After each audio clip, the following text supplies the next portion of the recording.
I'm Mr. King and welcome to my show, Super Review.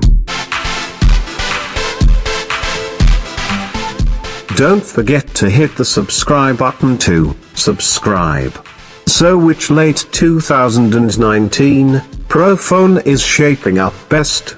Is Huawei going to pay for its distancing from Google? Is Apple going to pay for its lack of design innovation and sky-high pricing? That's what we intend to find out.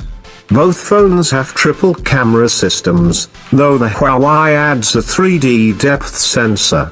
The iPhone 11 Pro has a smaller but flatter 5.8-inch OLED, with the Huawei Mate 30 Pro's dual curved display, upping that to 6.5-inch. Huawei supports 40 watts fast charging, while the iPhone 11 Pro ships with an 18 watts charger. Both phones pack custom silicon. Huawei's Kirin 990 chip powers the Mate 30 Pro, while the iPhone 11 Pro runs on Apple's own A13 Bionic. Both will be very fast, but Apple's appears set to be significantly faster. The iPhone 11 Pro ships with Apple's latest iOS 13, while the Huawei Mate 30 Pro don't have any of Google's apps or services on its Android 10 based OS, courtesy of its US legal troubles. Both manufacturers have made their own 7nm silicon here. The Mate 30 Pro comes with Huawei's latest Kirin 990 chip. It's likely to be a decent step up from the Kirin 980 that proved so effective in phones like the Huawei P30 Pro. However, it's highly unlikely to approach the performance capability of the iPhone 11 Pro's A13 Bionic chip.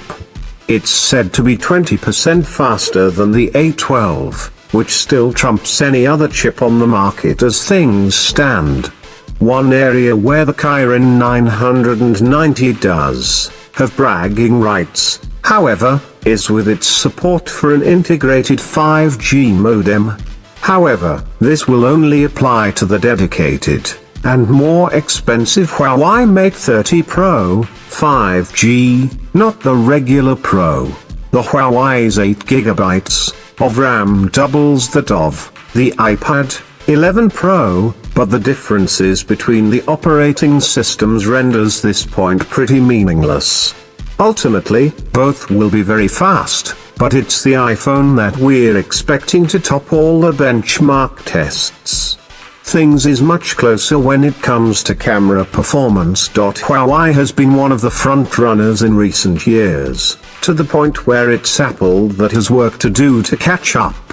It's impossible to call a winner at this point, but it could be quite close.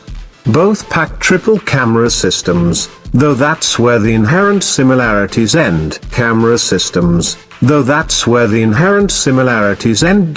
Huawei has a 40 megapixel f/1.6 wide, a 40 megapixel f/1.8 ultra wide, and an 8 megapixel f/2.4 telephoto lens.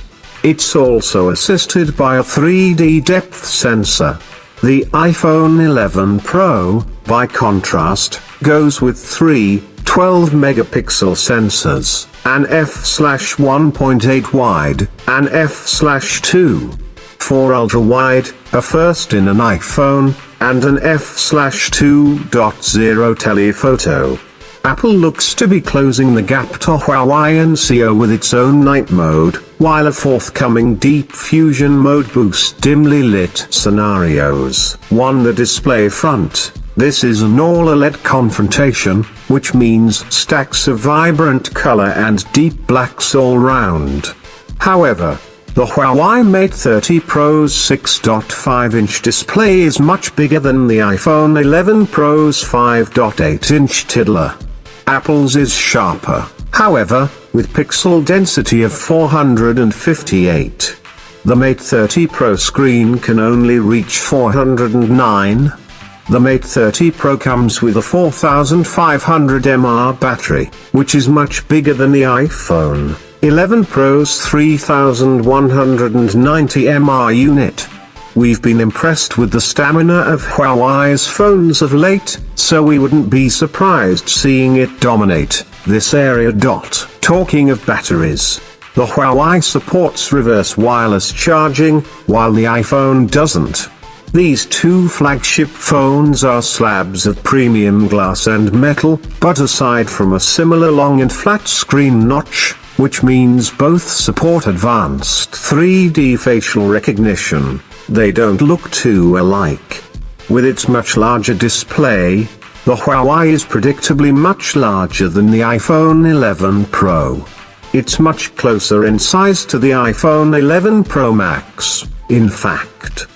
The Huawei Mate 30 Pro is also 10 grams heavier than the iPhone 11 Pro, which isn't actually that much when you consider the size difference. Huawei's phone is arguably the more eye-catching of the two.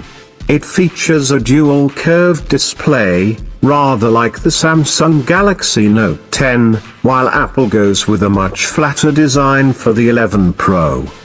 The Chinese manufacturer has also gone with an earpiece-less design, which gives the front a slightly cleaner look.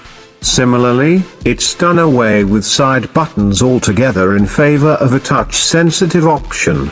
Both phones have eye-catching camera bumps in their own way, though they look very different. Apple has arranged its three sensors in a bunch on a raised square module to the top left of the rear. Huawei has centered its own lenses and arranged them in a straight line at the heart of a large circular module. Perhaps the crucial area here will be the look and feel of the software. Apple's iOS 13 is as slick as ever. Once it's ironed out some bugs. It keeps adding the compelling features too, with early impressions of the Apple Arcade subscription gaming service being overwhelmingly positive. Huawei is in a pretty big mess by comparison, with a version of Android 10 that completely lacks Google's service and app support. You don't even get the Google Play Store here, forcing you to rely on Huawei's own lesser effort.